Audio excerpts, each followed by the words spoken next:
A internet russa tem a fama de abrigar alguns dos cantos mais bizarros, extremos e caóticos da web. Cada clique na Runet pode te levar a comunidades improváveis, teorias bizarras, experimentos sociais que desafiam qualquer lógica e conteúdos tão peculiares que parecem ter saído de um sonho confuso. Então, vamos mergulhar nesse mundo paralelo e que está cada vez mais isolado do resto da internet global. Dito isto, nesse vídeo, vamos conhecer algumas subculturas da internet russa, então acomode-se que o vídeo vai começar.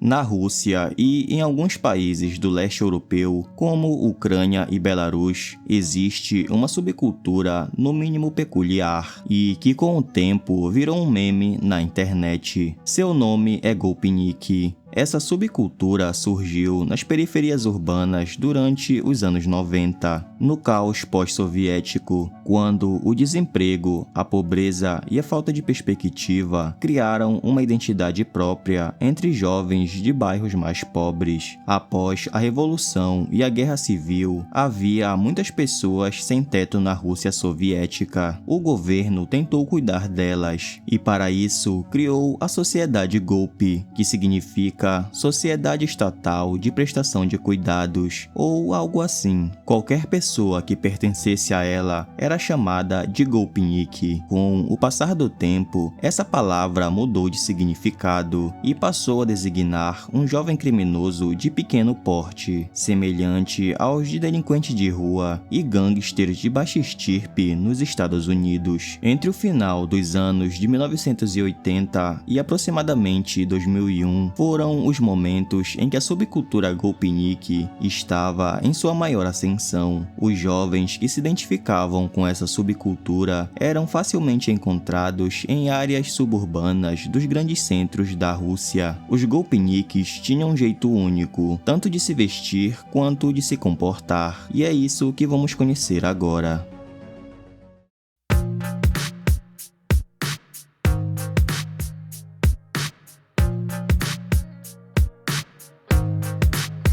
Começando pelo corte de cabelo, que consistia em raspar completamente a cabeça, ou deixar só um topete, que era chamado de topete de gangster. Eles também gostavam muito de usar boinas, no estilo Thomas Shelby. E como na Rússia o frio é extremo, eles também usavam um boné chamado Ushanka, ou chapéu com orelheiras. Nos pés, os Golpniks costumavam usar sapatos de couro pontudo, frequentemente da cor preta, usados em contextos mais formais, ou para criar um contraste com o agasalho de treino, compondo o estilo estereotipado. E a principal peça do outfit Golpnik são roupas da marca Adidas.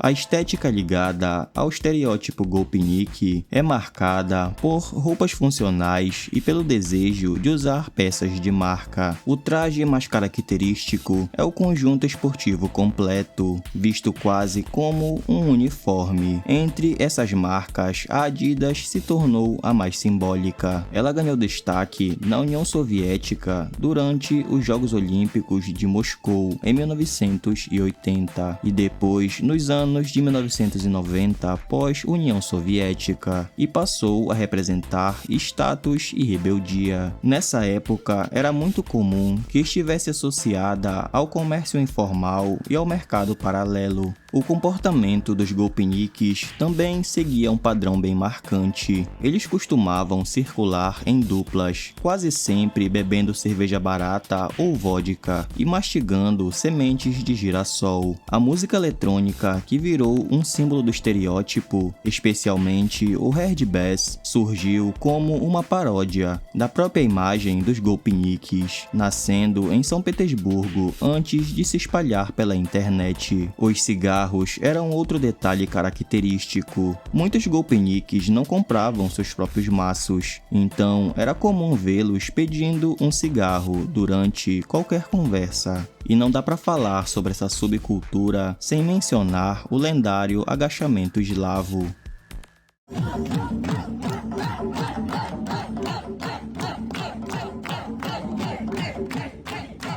Uma postura apoiada nos calcanhares. Acredita-se que esse hábito tenha começado nas prisões soviéticas, onde os detentos se agachavam para evitar sentar no chão gelado. Na Rússia e em outros países pós-soviéticos, o termo golpinik é pejorativo, com fortes conotações negativas, associando a subcultura à criminalidade, ao comportamento antissocial e à falta de educação, enraizados na instabilidade socioeconômica da década de 1990. Internacionalmente, no entanto, a percepção do golpinik foi amplamente moldada pela cultura da internet desde a década de 2010. Vídeos satíricos de pessoas vestidas como golpiniks, dançando ao som de Herdbaz, transformaram a subcultura em um meme popular. A imagem é sempre a mesma, alguém de agasalho da Adidas fazendo o famoso agachamento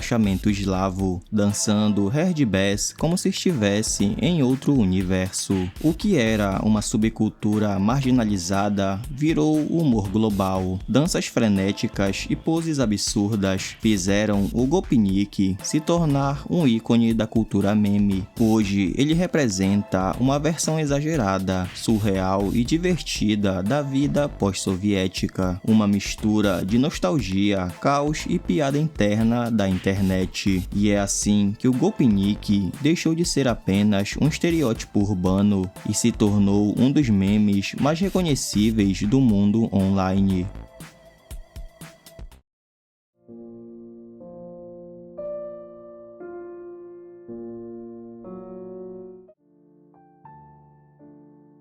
A estética Doomer é um fenômeno visual e comportamental que traduz a sensação de jovens desencantados, pessimistas e emocionalmente drenados diante do mundo moderno. Diferente de uma subcultura tradicional, ela funciona como uma linguagem visual e emocional presente em vídeos, artes digitais, músicas e memes. Embora tenha surgido globalmente pela internet, a estética Doomer encontrou na Rússia um terreno especialmente fértil, adquirindo formas muito próprias e profundamente conectadas ao contexto social do país. Ali, o Doomer não é apenas um meme, ele funciona como um retrato melancólico de uma geração moldada por instabilidade econômica, cidades frias e cinzentas, nostalgia pós-soviética e uma percepção constante de que o futuro é nebuloso e imprevisível. Trata-se de um reflexo, quase um espelho emocional, que mostra uma juventude carregando nas costas as incertezas financeiras, a saudade de uma era que não viveram e o peso do mundo que avança rápido demais, sem olhar quem ficou para trás. O Doomer caminha sozinho, sempre à noite. Seus passos ecoam entre blocos habitacionais erguidos décadas atrás, estruturas que ainda guardam cicatrizes profundas da União Soviética. As luzes dos postes atravessam o vapor congelado, enquanto músicas melancólicas ressoam em seus fones.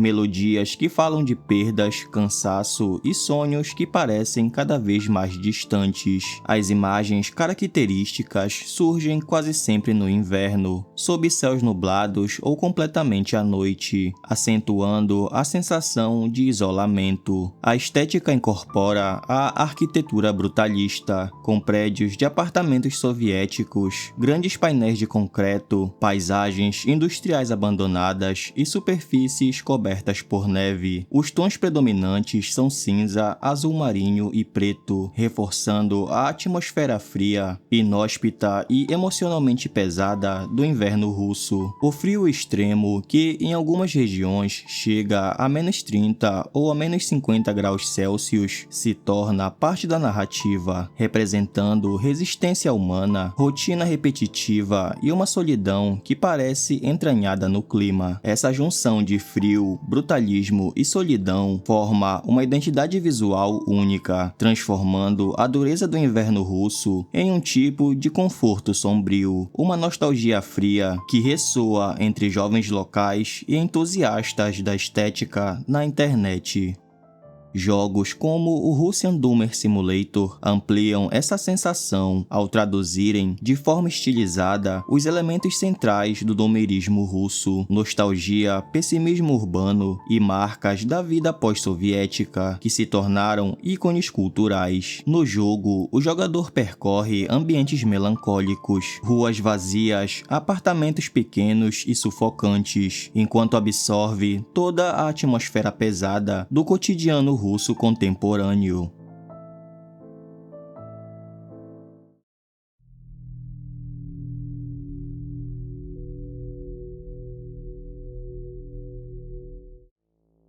A subcultura KVLT, dentro do contexto da Runet, representa um conjunto de comunidades, fóruns, imagens, vídeos e estéticas associados a conteúdos obscuros, experimentais, anti-mainstream e muitas vezes intencionalmente estranhos. Não é um grupo organizado, mas sim um aglomerado de nichos que compartilham uma mesma atmosfera, anonimato, estética sombria e interesse por temas marginais da cultura digital russa. O termo KVLT foi apropriado da cena black metal, onde indicava algo culto, underground e não comercial. Na Runet ganhou outro sentido, passou a indicar conteúdos estranhos, desconfortáveis, lo-fi e que muitas vezes parecem vir de arquivos pessoais antigos, VHS deteriorados, imagens de câmeras de segurança ou blogs abandonados dos anos 2000. A estética KVLT está associada ao que os russos chamam de estética sombria da Runet. Isso inclui vídeos caseiros de baixa qualidade de bairros soviéticos, fotos granuladas de prédios antigos, registros de microculturas russas dos anos 90 e 2000, memes obscuros e humor extremamente seco, sites arcaicos, fóruns abandonados e páginas pessoais de HTML básico,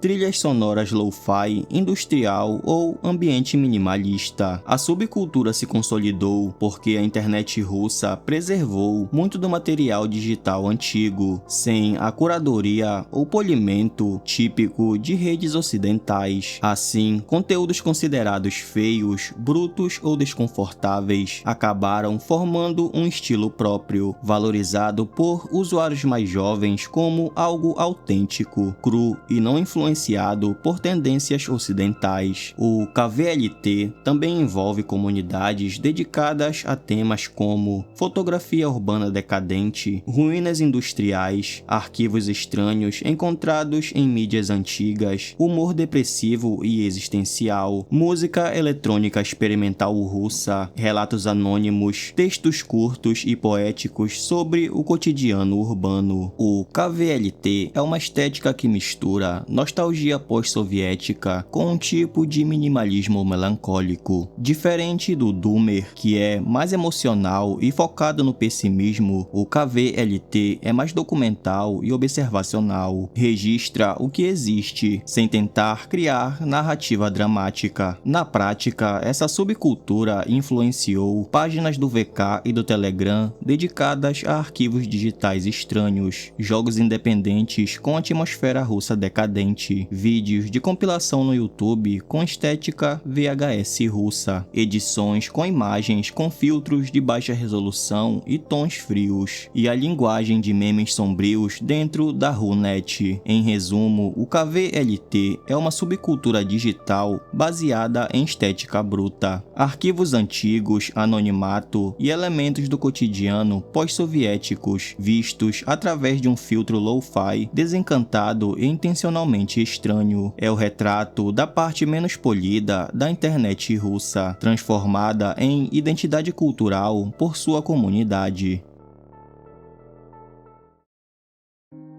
Espero que você tenha gostado desse vídeo, e se quiser ver os próximos vídeos sobre a internet russa, peço que se inscreva aqui no canal. É isso, até o próximo vídeo.